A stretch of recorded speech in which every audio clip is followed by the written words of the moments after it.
na atin daw dapat sundin. Okay? Alright, so bilang pag-aalala natin sa kanyang kamatayan doon sa krus ng Kalbaryo. Pero bago ko ibigay yung ibang presentation, ang outline ko ay nais kong mag-review tayo. Balik-aral po tayo. Hindi pa ibigit dito. Ibigit nyo na. Ganda rito. Magbalik-aral po tayo sa kung paano ino-observe natin ang Lord's Supper. Bago lahat, inulit ko, hindi taon-taon namamatay ang ating Panginoon. Oo, kaya hindi naman tayo dapat malungkot. Hindi ko mo inaalala natin na matay ang ating Panginoon Kristo. Pero kailangan tayo magbulay-bulay sa ating sarili. Ha? Sapagkat ang purpose din nito ay para magkaroon tayo ng pagsasaliksik sa ating sarili. Habang naalala ko po, ay announce ko na rin bilang introduction ay bukas mayroon tayong 7 last saying. Yung attendance sana natin ngayon mas marami bukas. Mag-imbita kayo ng mga unbelievers sapagkat ang ating mensahe is more on evangelistic salvation ang mensahe. At siya nga pala, mayroon po tayong dalawang na-baptize kanina. Si Sister Che at saka si Brother Gerald. No? At nung nakaraan Sabado, Sister Marjorie.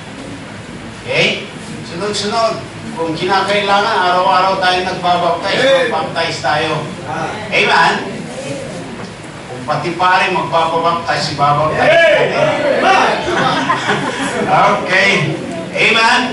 Bilang paggalang sa salita ng Panginoon, please stand up and open your Bible with me in the book of 1 Corinthians. Basahin natin. No? Sabay-sabay ito hanggang sa from verse 23 up to verse 34. Okay? Para lalo tayong ma-inform paano natin ino-observe ang Lord's Supper. Sa mga baguhan, ito sa mga matagal ng miyembro, paulit-ulit na po ito, kaya alam na ninyo ang prinsipyo. Pero para alam-alam doon sa mga bago natin mga kapatiran, para alam nila ito. Baon nila kahit saan sila makarating. Mayroon tayong mga kapatid na nasa abroad, okay? Hinihimok silang mag-Lord's Supper doon. Sabi nila, sa simbahan namin kami, kung saan kami member, doon kami nagtitake ng Lord's Supper. Kasi kung magtitake ka ng Lord's Supper na hindi ka karapat-dapat, mayroon pong consequence. Okay? Alright? So basahin natin sabay-sabay, verse 23. Go! For I have received of the Lord that which also I delivered unto you, that the Lord Jesus, the same night in which he was betrayed, took bread. And when he had given thanks, he brake it and said, Take it, this is my body, which is broken for you. This do in remembrance of me. After the same manner also he took the cup, when he had supped, saying, This cup is the New Testament in my blood. This do ye as oft as ye drink in remembrance of me. For as often as you eat this bread and drink this cup, ye do show the Lord's death till he come. Wherefore whosoever shall eat this bread and drink this cup of the Lord unworthily shall be guilty of the body and blood of the Lord. But let the man examine himself, and so that he eat of that bread and drink of that cup. For he that eateth and drinketh unworthily eateth and drinketh damnation to himself, not discerning the Lord's body. For this cause many are weak and sickly among you, and many sleep. For if we would judge ourselves, we should not be judged.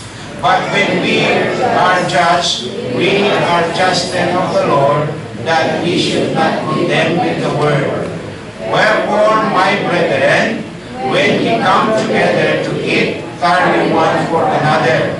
And if any man hunger, let him eat at home, that he come not together unto condemnation. And the rest will I set in order when I come. Manalangin po tayo. Diyos na dakila sa lahat, pagpalain niyo po ang iyong salita na aming nabasa, na siya naming pagpupulay-bulayan, na siya naming basihan sa aming pag-observe ng Lord's Supper, ng ordinansa na ibinigay mo po sa iyong iglesia. Pagpalain mo po ang aming mga kapatid, aking mga kapatid na aking kamag-aral. Bless mo po ang bawat isa sa amin, patawarin mo po kami sa aming mga pagkukulang at pagkakasalang nagawa laban sa inyo. Lahat ng ito ay aming dalangin sa matamis mong pangalan, Panginoong Hesus. Amen. Amen. We visit the please. Now, when we observe the Lord's Supper, mayroon pong basihan, mga kapatid na minamahal.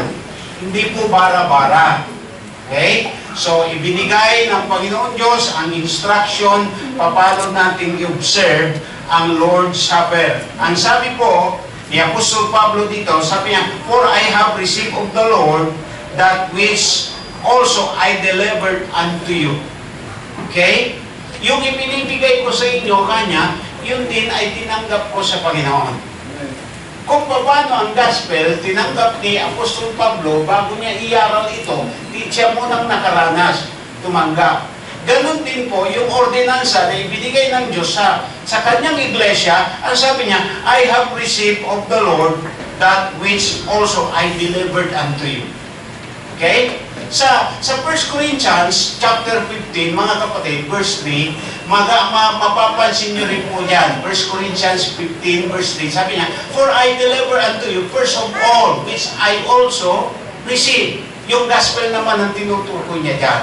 Okay? So kung ano yung natutunan ni Apostol Pablo, tinanggap niya kay Jesus Christ, yun din yung ibinabahagi niya. So hindi mo pwedeng ibigay kung hindi mo tinanggap, kung wala ka dito. Okay? Yung gospel, tinanggap niya sa Panginoon, ipinangaral niya sa atin, kaya naligtas tayo. Yung Lord's Supper naman, na ibinigay ng Diyos sa Kanya para instruct o kaya maging ordinansa sa simbahan ng Panginoon, o sa iglesia ng Panginoon, ang sabi naman niya, "I have received of the Lord that which also," sabi niya, "I delivered unto you." Okay? So, ang pinanggalingan nito, no? Mga kapatid na minamahal ang Panginoon. Alright? So, I have received of the Lord, which also I deliver unto you, that the Lord Jesus, the same night in which we have betrayed, took bread. The same night. So, kung ano yung tinanggap niya, originally, kung ano yung tinanggap niya mula sa Diyos, yun din yung itinuturo niya. Kaya kailangan, yung itinuturo natin, yung aral natin na pinag-aaralan dito, dapat galing sa Panginoon. Walang nabago. Okay? So, ibig kong sabihin, mga kapatid na minamahal, when we observe the Lord's Supper, dapat napaka-importante kung anong oras at anong patakaran. In what time we observe the Lord's Supper? Sabi po dito, night, the same night in which He was betrayed, took bread. No? At saka siyempre, doon pa lang sa salita, no? Lord's Supper. Pag sinabing supper, dapat gabi. Hindi breakfast, hindi morning, hindi noon, kundi evening. Amen? Yung nakagisnan natin dati kahit anong oras, kahit almusal, kahit tanghalian, hindi Lord's Supper po yun. No? Kung yun ang tinatanggap natin noon. Alright? So in what time we observe the Lord's Supper? Of course, night. Ang sabi po diyan, the Lord Jesus, the same night in which He betrayed, took bread. Okay? Alright? So, maliwanag dyan. Kung ano ang turo ng Bible, yun ang turo natin. Sabi ko nga sa inyo, kung hindi turo ng Biblia, hindi turo ng Baptist. Di ba? Kaya nasa tamang simbahan kayo ngayon, yung nagtuturo base sa salita ng Diyos. In verse 24, sabi niya, and when he had given thanks, he brake it and said, take, eat. This is my blood, or this is my body, which is broken for you. This do in remembrance of me. Okay? So, anong purpose, mga kapatid? Bakit ginagawa natin? In what purpose? We observe the Lord's Supper. Okay? Remembrance. Pag-alala. Pag sinasabing pag-alala, hindi yung aktual na namamatay taon-taon ang ating Panginoon. Inaalala lang natin kung kailan siya namatay.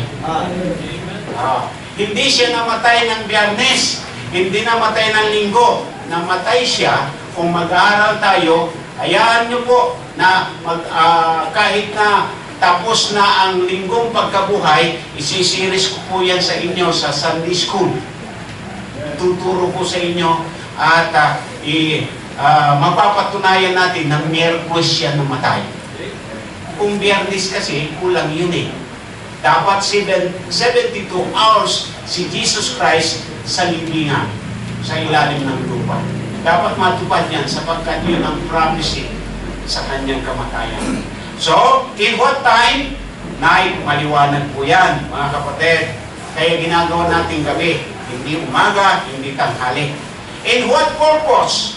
In remembrance. Sabi niya, this do it in remembrance of me. Okay? This do in remembrance of me. Ang sabi sa verse 24. In verse 25, sabi niya, after the same manner also he took the cup when he had supped, saying, this cup is the New Testament in my blood. This do ye as you drink it, in what? In remembrance of me. Okay? Pag ginagawa nyo ito, gawin nyo bilang pag-aalala sa akin. Kaya napakalaga, isang araw lang sa isang taon natin ginagawa ito. Paglaanan natin. Amen? Dapat lahat, kumpleto tayo, mga anak ng Diyos. Kasi sa ating magulang sa laman, yung mga namatayan ng kamag-anak o magulang di ba? Inaalala natin yung kamatayan ng ating mahal sa buhay. At kung minsan kahit na magbakasyon, mag-leave ka sa trabaho mo, basta nandiyan ka, pag death anniversary ng mahal natin sa buhay. How much more ang ating Panginoon? Diba? Mas mahalaga ito, mas sagrado ito sa atin bilang Kristiyano. So in what purpose we observe the Lord's Supper? In remembrance. Okay? Bilang pag-aalala. Alright? How we observe the Lord's Supper? Ito yung pangatlo na tanong. How we observe? Ang tanong sa atin, ang sagot sa Bible. Tama? Dapat ang sagot sa Bible. Mayroon tayong tanong. How we observe the Lord's Supper? In verse 26, kita nyo dito, for as often as you eat this bread, okay, and drink this cup, ye do show the Lord's death till He come.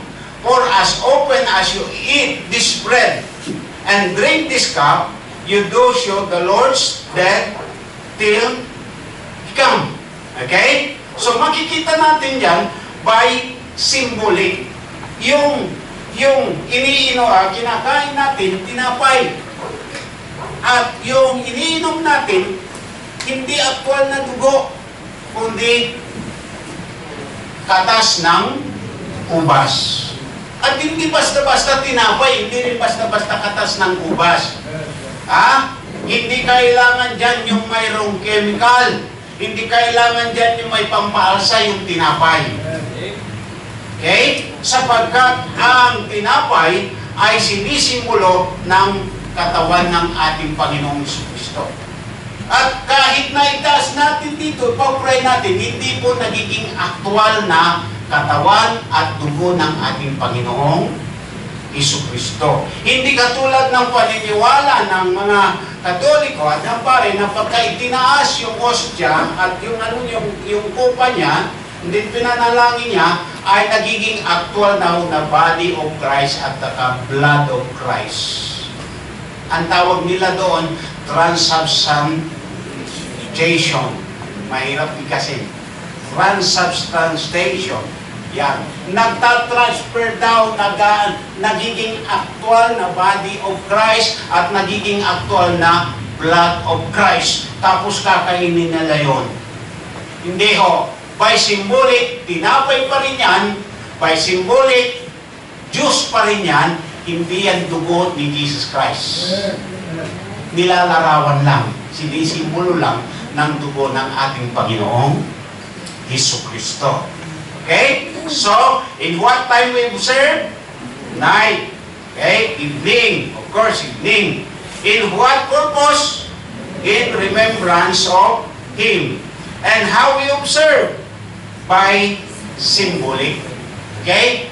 By symbolic. At syempre, yung elements po natin na ginagamit, hindi po kailangan dyan yung may pampalsa o mayroong libadura. Bakit? Ano ba sinisimbolo ng libadura? Kapatid, pakita mo nga sa 1 Corinthians chapter 5, verses 6 and 8. Mga kapatid, ang libadura ay sinisimbolo ng kasalanan. Okay? Sa verse 6, sabi niya, "Your glorifying is not good. Know ye not that a little leaven leaveneth the whole lump?"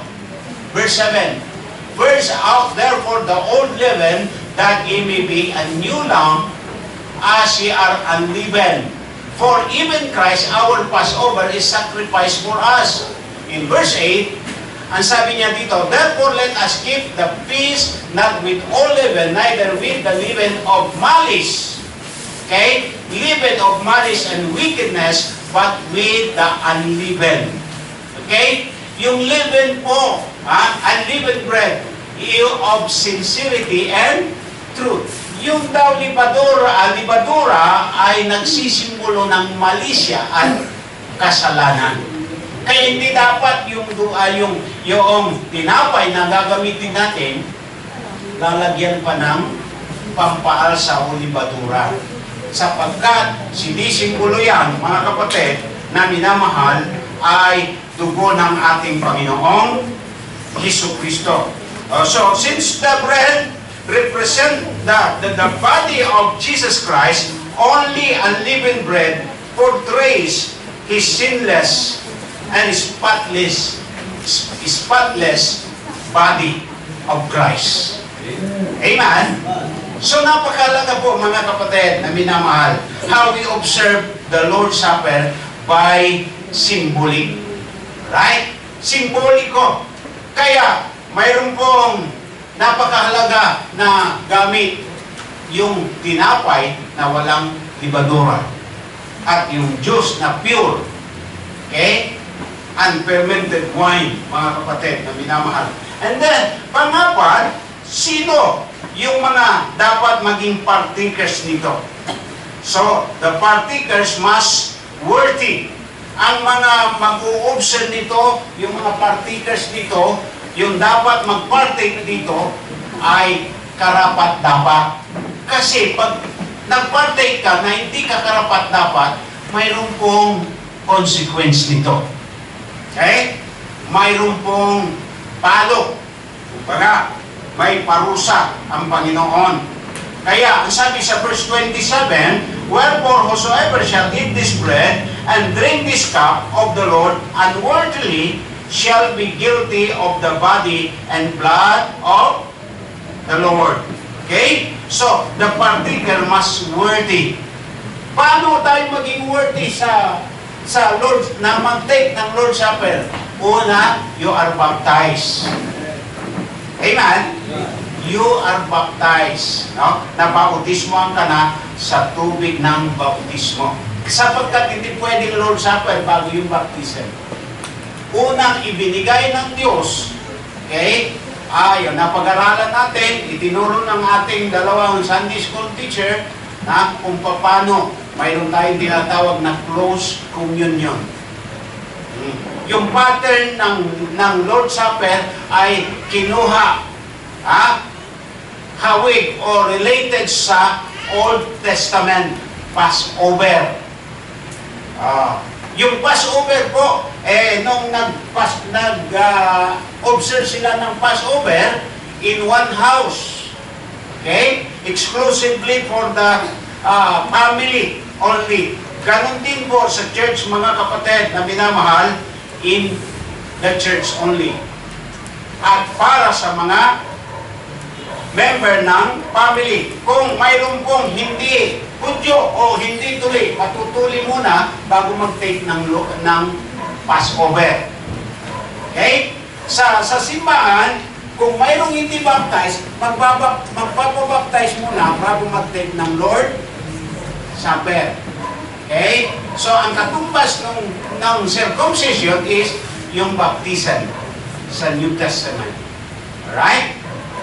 Amen? So, nagkakaintindihan po tayo. So, the partaker must worthy at magkaroon tayo ng tinatawag na self-examination. In verse 28, sabi niya, but let a man examine himself, and so let him eat of that bread and drink of that cup. So, magkakaroon muna tayo ng self-examination.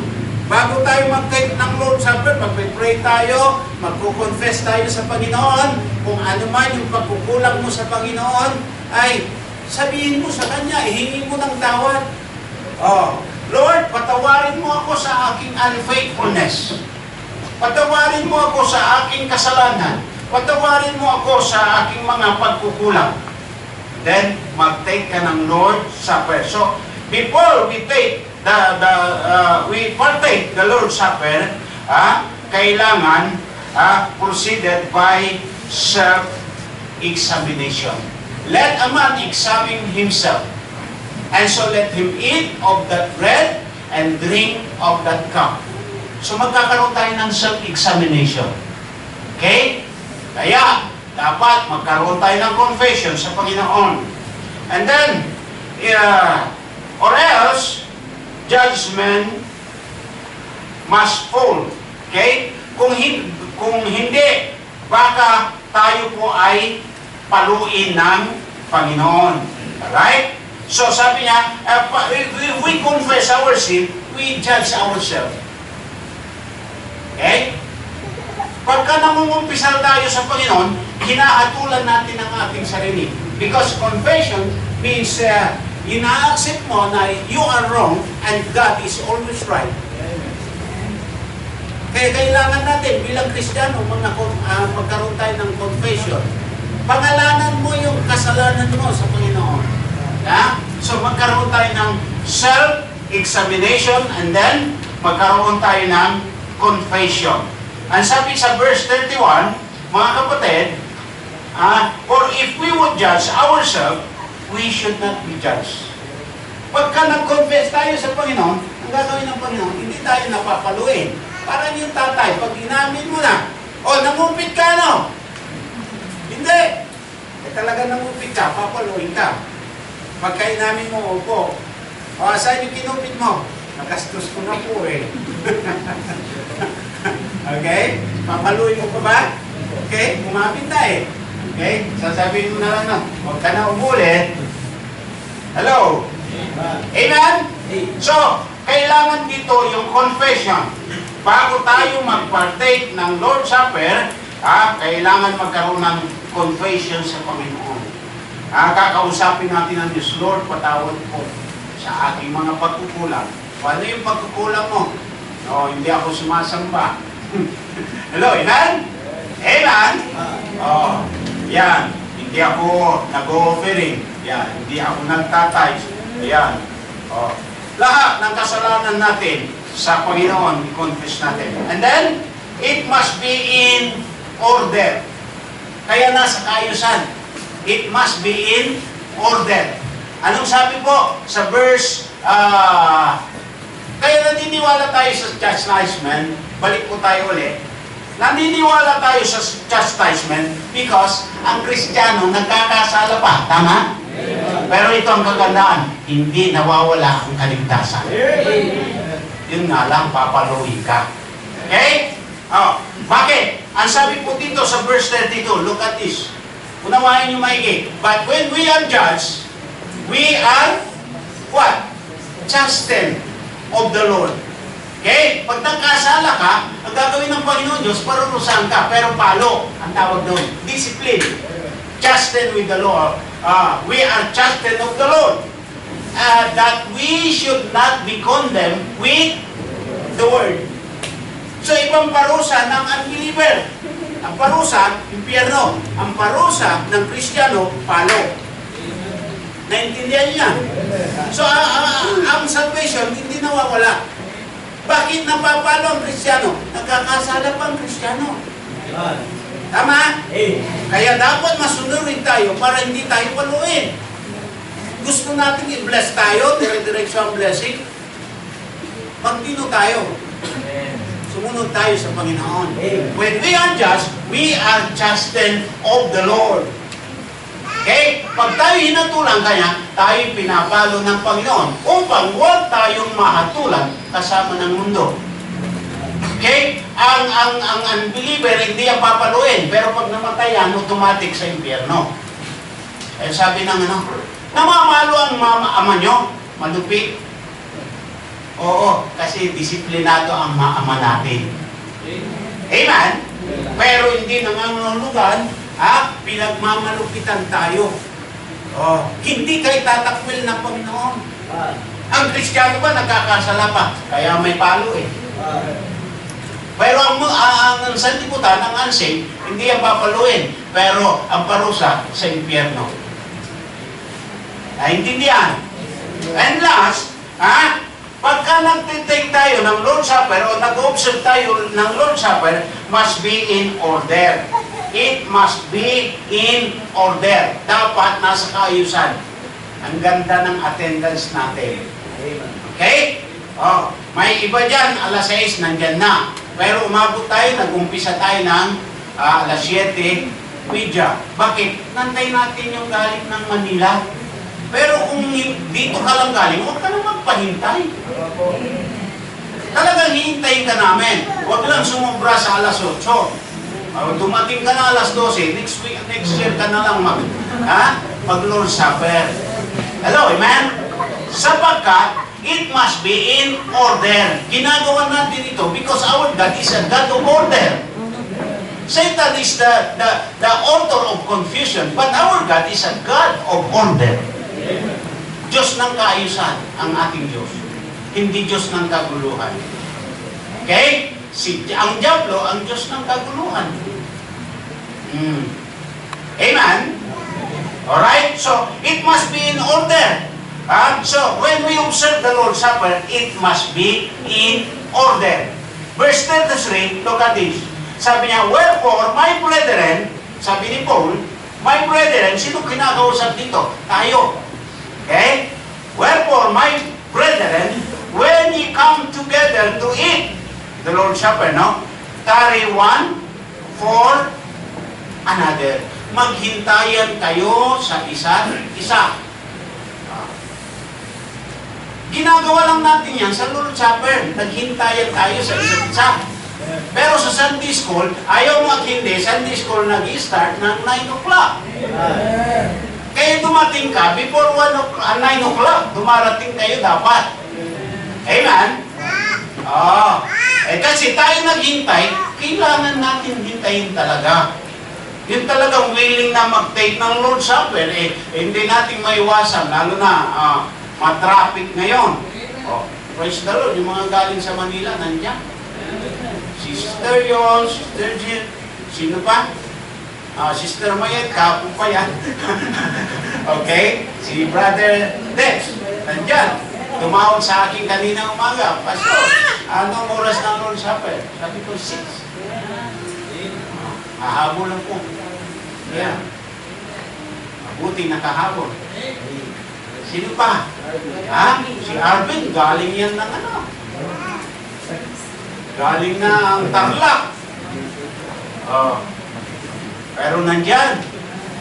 Yung galing ka lang dito.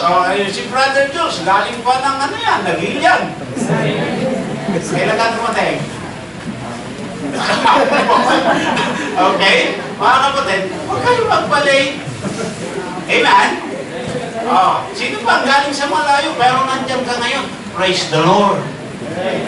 So it must be in order. So pwede na tayo magsimula dahil nandiyan na kayo lahat. Okay, alam nyo na kung paano ang patakaran. In what time? Night. Okay? Kaya kung ikaw ay aalukin na mag-Lord Supper doon sa ibang, sabi ko, hindi ganyan ang amin. Naturuan kami ng tama. Hello, amen? Amen? In what purpose? In remembrance. How we observe? By symbolic. Kaya napakalaga mga kapatid. Amen? Amen ba? Okay? Now, alam nyo na ito another presentation. Nandiyan ba kayo?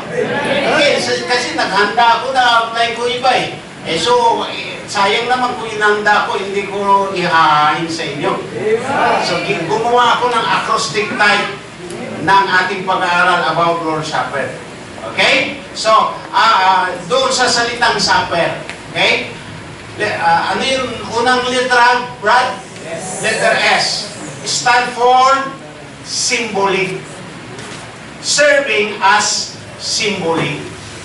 Okay? Amen? Dagdag ito, the same verse. Okay? Sa verse 23 to 25, so sabi niya, for I have received of the Lord that which also I deliver unto you, that the Lord Jesus the same night in which He was betrayed, sabi po dito, took bread. No? So symbolic, mga kapatid. Serve as symbolic. Simboliko, mga kapatid. Hindi po literal. Okay? Tinapay yan. Tinapay. Kung ano yung nakita natin dito, tinapay. Literal. So, symbolic. Okay? Serving as symbolic. Then, ang pangalawa na letra po ng Lord's Supper is U. Stand for union. Union, pagkakaisa o harmony or agreement. Okay? Union. Ito po yung, kumbaga ito yung reunion natin ang pamilyang Kristiyano, dapat nandiyan ka. Minsan nagre-reunion yung ating lahi, di ba? Obligado ka kahit anong oras, pupunta ka dun How much more? Reunion natin ito bilang mga anak ng Diyos. So, ang Lord's Supper is serving as symbolic. Letter U, stand for union, harmony, or agreement. Okay? In verse 33, sabi niya, wherefore, my brethren, when you come together, ayan, reunion, come together, okay, to eat, carry one for another. Reunion natin to Ganda na attendance natin, kuling-kuling ko, nandiyan kayo. Ay, ang simbahan natin lalago. Hindi lang lalago sa material, hindi lang lalago sa number, lalago tayo spiritual. At marami tayong magagawa, mga kapatid. Kaya kayo, mga bagong baptize, since na kayo ay naging member ng church na ito, mag-involve kayo sa ministry, maging active kayo, marami tayong magagawa. Pagkikilala dito na ang baptist, yun ang tunay na itinayo ng ating Panginoon. Amen? Sabi ko nga sa inyo, someday, ang vision ko dito, kung may pinakamagandang building dito, wala na tayong expansion kundi pataasin ang building ng Baptist. O kung hindi ng pinakamaganda, isa sa pinakamaganda. Pakita nyo, nakahinto na sila, tayo nagsisimula pa lang. Amen? Kayo magiging professional, magkakatrabaho kayo, maging asset kayo ng simbahan. Kayong mga mag-abroad, huwag niyong kakalimutan ang simbahan niyo. Hello, amen? Oo. At pag nakita yung pangangailangan, dapat maging sensitive kayo. Gusto kong maulit sana yung may nag-text sa akin Pastor, gusto niyo bang bags of cement? Anin ko yung bag. Sabi ko, kala ko papel lang Ano ba? Sabi ko. Sabi niya, magpapadala po ako ng simento dyan sa inyo. Pagdating ko, 50 simento. Sana may mag-text ulit sa akin gano'n. Okay? Alright. Yun. Okay? Number 1, yung letter S stand for letter U stand for union or harmony or agreement. And susunod na letra P. Okay? P stand for pictorial. Amen? Pictorial. Okay? Verse 26 sabi niya, for as often as you eat this bread and drink this cup, ye do show the Lord's death till He come. Oh, pictorial. Okay? Tama ba? Pictorial. Yan. Pictorial. Picture. Alright? You show the Lord's death till He come. Yung cup at saka bread ay inilalarawan. Iba yung simbolo. Iba yung larawan. Okay? Pictorial. Para tumugma. Okay? Letter P. And then another P. Okay, basahin muna natin yung unang P, pictorial. Verse 26. For as often as you eat this bread and drink this cup, ye do show the Lord's death till He come. You show the Lord's death. Okay? Kumbaga, pinipicture mo, pinapakita mo ang kamatayan ng Panginoon hanggang sa kanyang pagbalik. Then another P. Di ba? Double P yung supper? Okay? Another P. Ano? Purposeful or purpose. Okay? Purpose. Ano yung purpose? Intentional for discipline. Para disiplinahin natin yung ating sarili. Anong purpose? Bakit tayo nag-Lord Supper? Hindi ba? Bago tayo mag-Lord Supper, magkakaroon tayo ng self-examination. Isa yan. Yan ang purpose. Intentional for discipline. In verse 28, look at this. But let a man examine himself. Sabi po dito, and so let him eat of that bread and drink of that cup. So, let's examine ourselves. Saliksikin mo, sarili mo. And then, gumawa ka ng commitment sa Panginoon. Year 2016, Lord, hindi ako naging faithful sa iyo, hindi ako naging active sa gawain, and 2017, magiging active na po ako, Panginoon. Hindi pa huli. Nasa March pa lang tayo. Tama ba? March? April na. Nahuli yata ako. April. Okay? Nasa April na tayo. Nakakahalata ba kayo? Tuwing March, may project tayo. Taon-taon, may nagagawa tayo. Hinto muna, magbabayad tayo sa utang. Kasi sa March ulit, sana may project ulit tayo. Alam niyo yung engineer na gawa nito, sabi niya, Pastor, pati ito, i-drawing ko na ito. Tapos, anong tawag doon? Perspective para mayroon na kayo nakikita magiging ganyan ang nangyari ng simbahan niyo. Hello? Young people, dapat kayong number 1, excited. Bakit kanyo? Kami mga maedad na. Kung di pa darating ang Panginoon, kami na unang bibiyahe sa inyo hindi tutuloy niyo yan. Kung may natayo dito na isang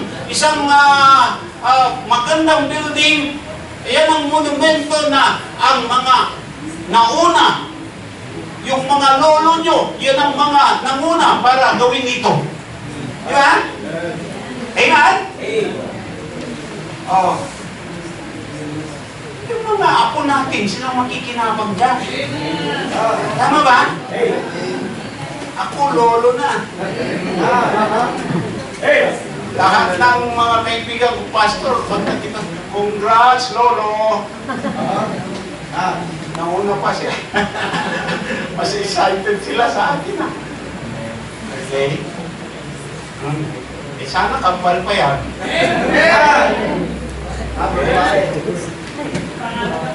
Kaya sabi ko kayo, ha?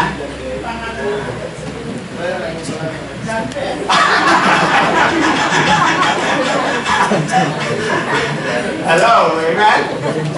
Ang dapat talaga pangalan ni King John Perry. Nung mga anak ko ni Ma'am yun, John David daw. Yung apo ko na lang, John Perry. Alright. Bakit mapunta tayo doon? Pangalawang P. Purposeful. Okay? Intentional for discipline. Examine yourself. Okay? And then, letter E na tayo. Letter E. Stand for elements. Elements or substance. Sabi po dito sa verse 23, "For I have received of the Lord that which also I delivered to you, that the Lord Jesus, the same night which He was betrayed, took" what? Bread. Yung elements, yung gamit, mga kapatid, dapat unleavened bread. Amen? Pwede ba dyan, Pastor? Skyflakes? Pwede ba dyan, pandesal? Hindi. Unleavened bread. Pwede bang Spanish bread?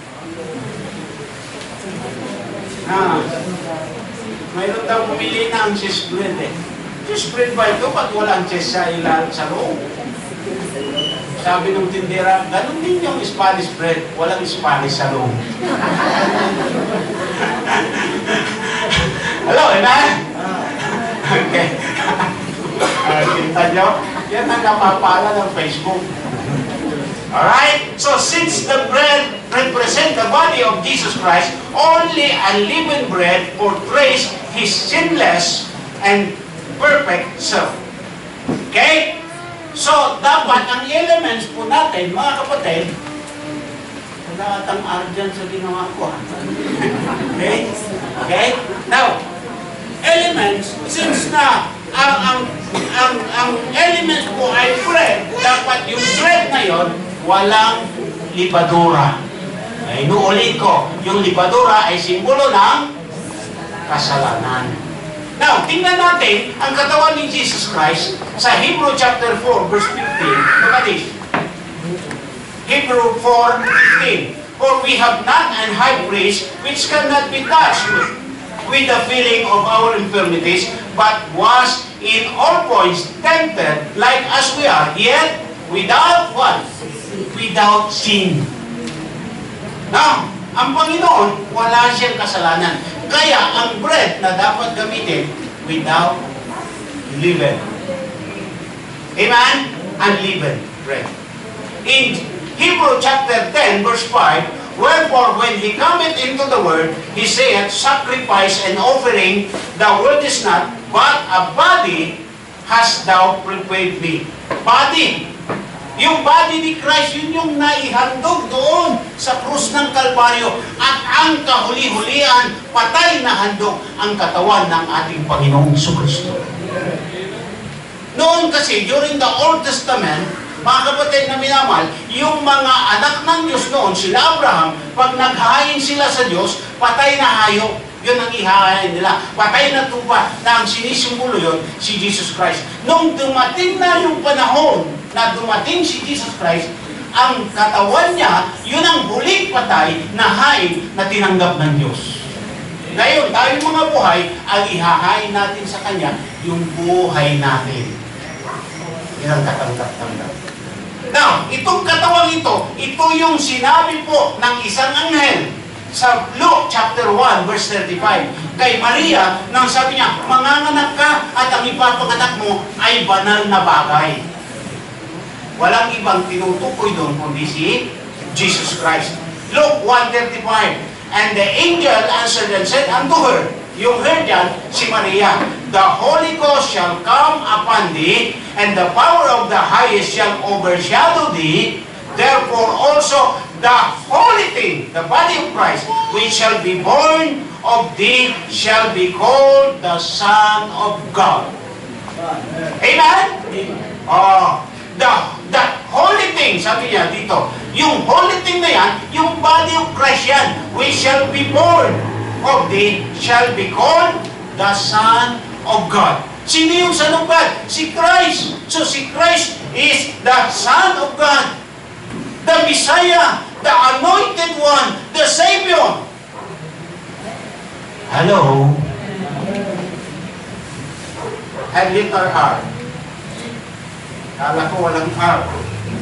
Okay? Supper lang, supper. Kung walang R. Supper. Amen?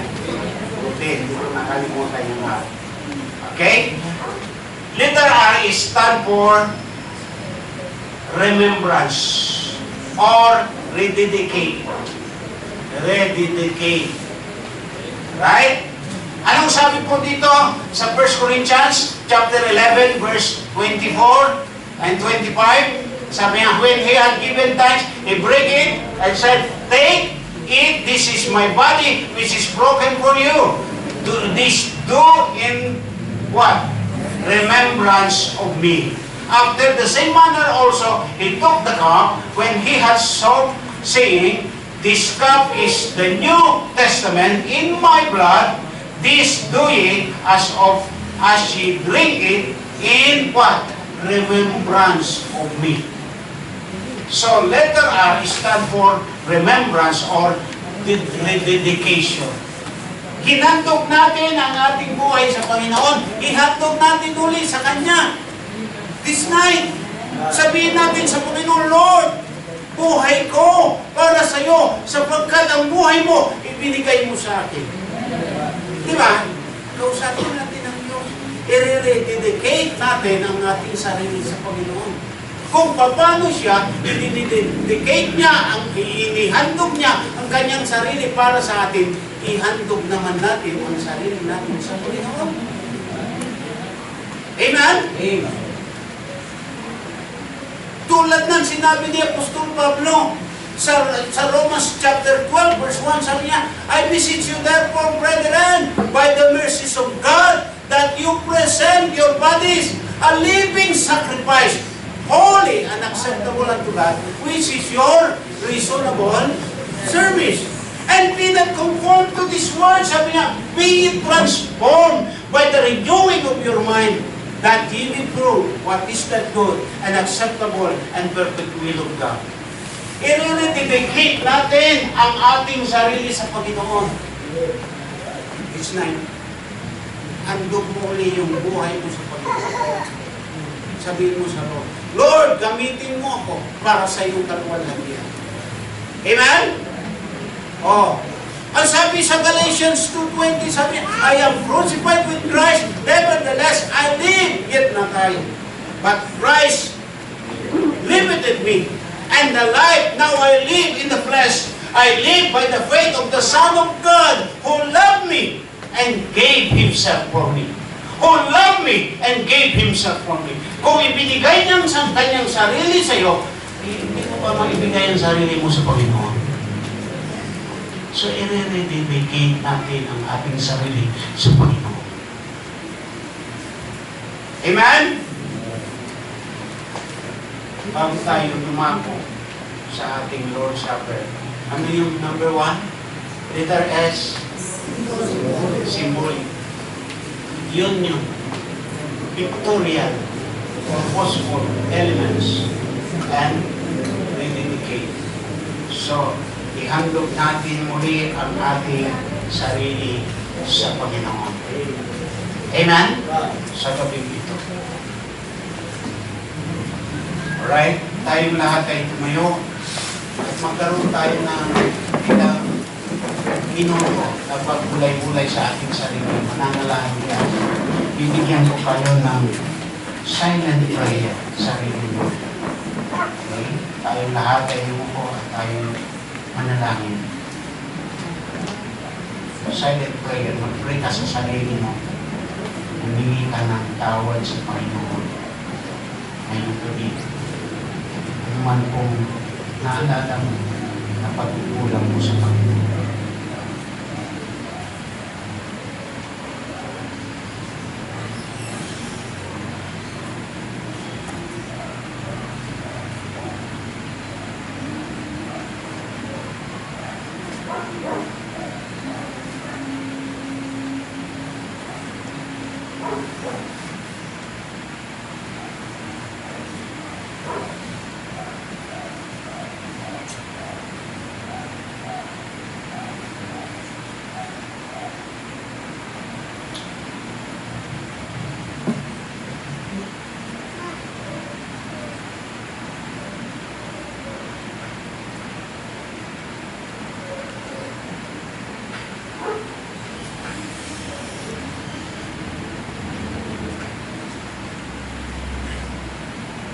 Sara tayo sa panalangin. Diyos na makapangyarihan sa lahat, narito po kami sa iyong harapan. Sa trono ng iyong biyaya, kami po ay lumalapit sa inyo ngayong gabi. Humihingi po kami ng kapatawaran sa lahat ng aming pagkukulang at pagkakasala ng lahat sa inyo. Lord, linisin mo po kami upang magluhat na dito kasalanan namin kami upang kami lumahan magpalain sa aming buhay. Physical, sa lahat mo ang spiritual. Tulungan mo po ang bawat anak mo maging karapat-dapat nasisidlan ng iyong pagpapala. Ngunit Panginoon ang hatlang ng Diyos ang aming mga pagsuway. Patawarin mo po kami. Ngayong gabi, Panginoon, linisin mo po ang aming mga puso at isipan, maging ang aming katawan.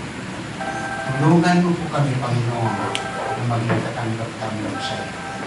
Muli, inahandog namin ang aming buhay sa iyo sapagkat ikaw ang unang naghandog ng iyong buhay doon sa krus ng Kalbaryo upang kami yung matubos. Ngayong Ama, bilang ganti, Panginoon, hindi man kami karapat-dapat marapatin ito kami ng aming buhay. Magamit mo po para sa iyong kagalan. Pagpalain mo po ang iyong iglesia dito sa kanya. Bawat pamilya ng bawat anak mo. Tulungan mo po kami dakilang Diyos. Maging katanggap-tanggap sa iyo. Ngayon, Panginoon, kami po ay mag-observe ng lomsak, maging karapat-dapat kami sa iyo. Tulungan mo po bawat anak mo.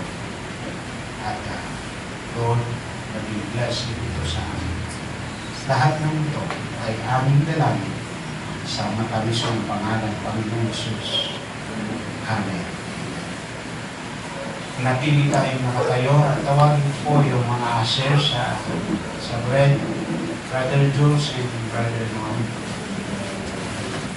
Bless pag-pray mo na, Brother Jules, mag-pray. Tapos si Mr. Jules. Maraming Diyos na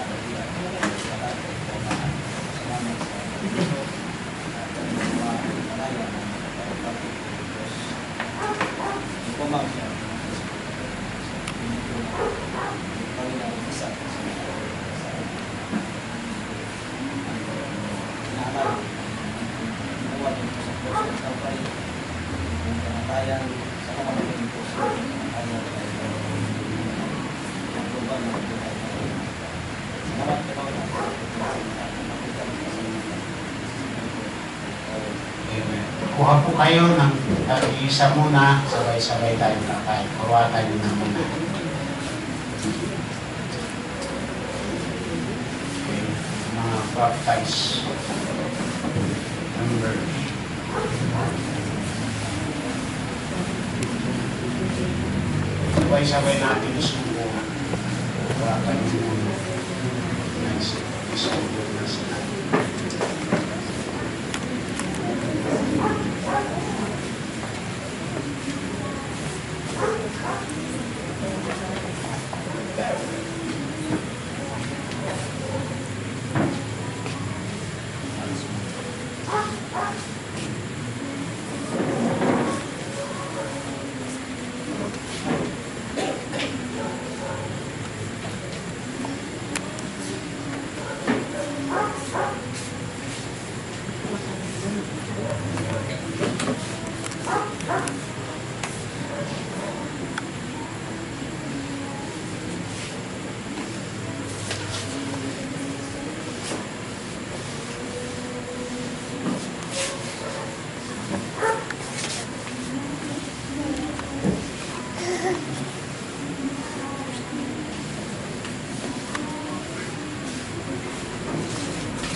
Pray tayo.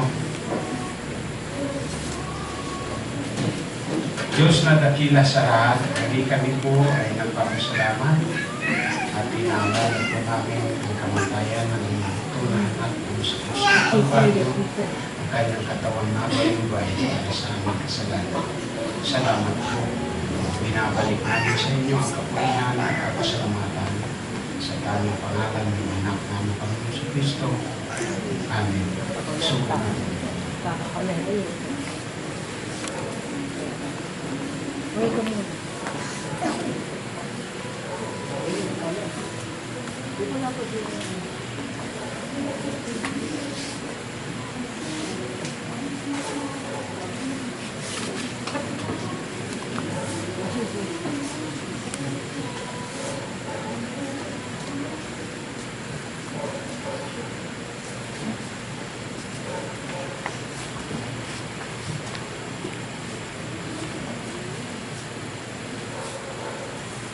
Tawagin natin ang pagsaserve ng Diyos. Pray mo ba?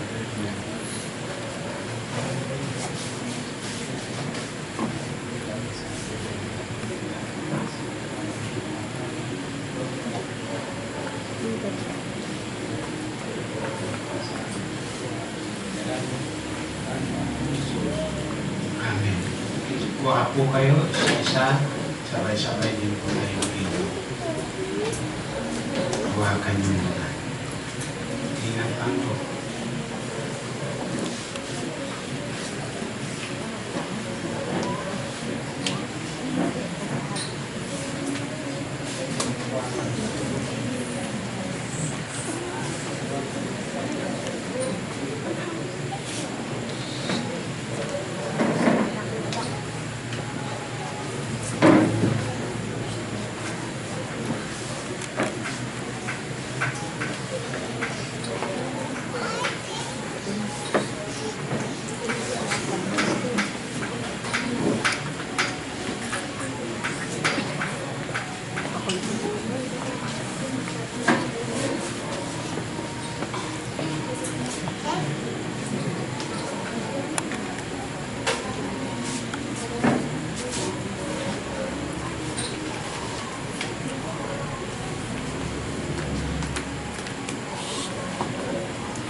Ads. Di ba nabablas yan?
Pray tayo. Dakilang Diyos, salamat po. Kami po ay lumalapit sa iyo ng banal at tuloy ng papasalamat sapagkat binigyan mo po kami ng karapatan upang mabibulitain ang dugong na buhos mo sa krus ng Kalbaryo ng iyong anak para sa aming kasalanan. Ngayon, Ama, narito po kami sa iyong presensya. Tuloy ng papasalamat sa iyong kabutihan. Pagpalain mo po ang gabi nito. Bawat anak mo na nagpapartake nito, maging kahit Kaya yan, karapat-dapat kami sa iyong harapan. Bless mo na ang buhay, physical, higit sa lahat spiritual. Bless mo rin po ang aming kabuhayan. Lahat ng ito ay aming dalangin sa mataas ng pangalan ng Panginoong Sus. Amen. Amen.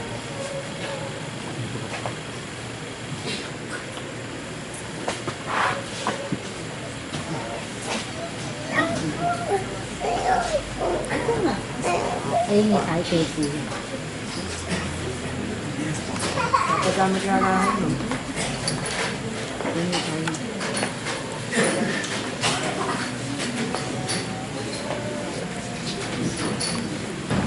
Maalala po, bukas, aluna ang start. Dala kayo ng bisita at mayroon tayong bisita rin church from Santa Ana. Yung mga preacher, manalangin kayo, walang pasin. Amen. At magdala po kayo ng bisita pa dahil salvation yun, more on salvation yung message. At saka Sunday, Sunrise Sunday po tayo, worship. Okay? Alas 5 ng, tama ba? Umaga. Dapat nandito na tayo lahat. Yung mga prayer warrior, dapat lalo mauna kayo. Ano? Pero alas 5, start tayo. Alas 5. Huli yung Sunday school, no? Mauna ang service. Sunrise service po tayo. Amen? At saka yung mga tithes ninyo, at saka yung commitment nyo sa semento, ibigay nyo na. At after 28 days, babaklasin na po yung forma and pipinish na yung ating project. So, we need more semento. Ha? Amen? So, come early, Sunday morning. Mayroon po tayong mga pakulo dyan, no? Parang katuwaan natin, no? Hindi ka maaga dahil sa itlog. Mga itlog na nilagay, itatago ni Brother Christian. May mga price yun. 20 pesos yung pinakamura, yung pinakamababa. Pinakamataas, 1,000. Yung 1,000 na yun, ako lang nakakaalam saan. Basta pwede na po mag-base up ng simento. Okay. Amen ba? Hindi lang limang itlog ha, marami. Lahat ng lalaki, may itlog. Okay. Alright. So, magsara tayo sa panalangin. Happy ba kayo? Kayong namatayan, hindi namatay si Jesus Christ. Naalala lang natin, siya laging buhay. Hindi po sa Biyernes ipaparada niya nakakabaong, nakapako pa. Ang Kristo natin, hindi na nakakabaong, hindi na nakapako. Wala na rin siya sa libingan. At ang mensahe, the resurrection of Christ. Ang teksto natin, He is not here, He is risen. Amen? Yan ang teksto natin. Wala siya dito. Sabi ng anghel, siya ay nabuhay. Bakit hinahanap niyo ang buhay sa gitna ng mga tao? Okay? So come early on Sunday. At bukas, alam na, may merienda tayo bukas. Ha? Eh, kung gusto niyo, magdala rin kayo. No? Kahit na yung musical fruit. Alam niyo ba yun? Yung musical fruit? Kamote. O kaya mais. Okay? Gusto niyo. May magdala kayo. Pero magmamahal tayo dito na. Kasi pandagdag lang yan yung madadala. O mayroon. Walang madala. Importante, nandyan ka. Mayroon ka madala. Maganda. Hindi ba? Basta, huwag kang mawala. Nandiyan ka. Sayang, yung pitong preacher, mapapakinggan natin. Yung mga special number pala, no? Mag-presenta na kayo. Pagkakanta nyo na yun. Huwag passion ha, yung kantay nyo. Huwag passion. Okay, presenta na kayo. Ay, mayroon palang pangalo. Pangalo, sino kasi? Nasasay sa pangalo. Si Marlon. Ano ba yung pangalo? Uwi na tayo. Okay? Alright. Mag-closing prayer tayo. Happy ba kayo? Hindi yung para pag namatay si Jesus Christ. Nagkilala lang natin. Dapat tayo masaya. Alright, manalangin tayo. Dakilan namin Diyos, salamat po sa inyong patnubay at pagpapala sa amin. Salamat sa pribileyo na ikaw ay aming mapaglingkuran at maalala namin, Panginoon, ang iyong ginawa doon sa krus ng Kalbaryo para sa amin. Pinatunayan mo yung pagmamahal sa amin, bagamat kami hindi karapat-dapat, minarapat mo kami. Bagamat hindi kami kayo ibig ay minahal mo kami. Salamat po sa kaligtasan na aming tinanggap mula sa iyo. Salamat sa buhay na walang hanggan. Lahat ng ito, Panginoon, ay aming binabalik sa iyo ng papuri at pasasalamat. At ang aming pagtatapos bilang aming pangwakas mo Diyos na paglilingkod sa inyo, Panginoon, ngayong gabi, ihatid mo kong payapat ligtas ang bawat anak mo sa kanilang tahanan at tanggalin namin ng kapayapaan mula sa iyo hanggang sa muli namin pagkita-kita. Ito'y aming dalangin sa matamis mong pangalan, Panginoon Jesus. Amen. God bless you. Magkamayan tayo sa isa't isa. At